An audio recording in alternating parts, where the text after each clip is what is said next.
And you certainly will not be impressed with yourself when you are locked into the fact that not only did it take the Son of God coming from heaven to save you, but everything good you have, he says he gave you. This is what Paul says. What do you have that you didn't receive? He says, if you received it, why do you boast like you didn't receive it? It's all of grace. I was telling some of the brothers, I graduated high school as a Christmas gift. Serious. I used to smoke weed, go to school, go to sleep. That was the arrangement. And it was around Christmas time. She was handing out grades. I didn't care. I was walking out. She said, Merry Christmas. I didn't know if it was a check. I didn't know what it was. Open it up, and it was a D. Praise God for the D.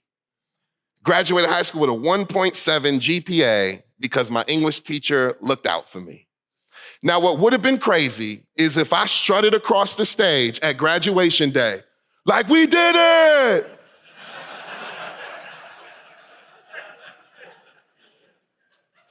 This is what pastors do all the time, right? I did it. I got it through. I finally got through to them. Did you finally get through to them? Thank God finally got through to them.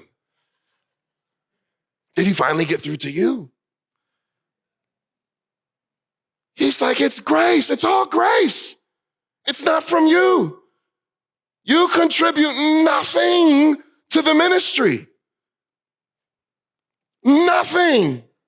He who sows and he who waters isn't, a little bit louder, anything. He who thinks he's something when he's nothing, he deceives himself. This is why Paul had to keep telling the saints, make sure you think about yourself with sober judgment. But Paul is demonstrating what that sounds like, what that looks like. It's by the grace of God. Whatever I am, it's by the grace of God. It wasn't me, whatever I did. It wasn't me. It was the grace of God that was with me. So Paul, after listing himself with the apostles and with all humility of heart and mind, he plainly puts it out there. I worked harder than everybody. The letter they have is not from some blogger out there just trying to chime in, expressing thoughts about the gospel.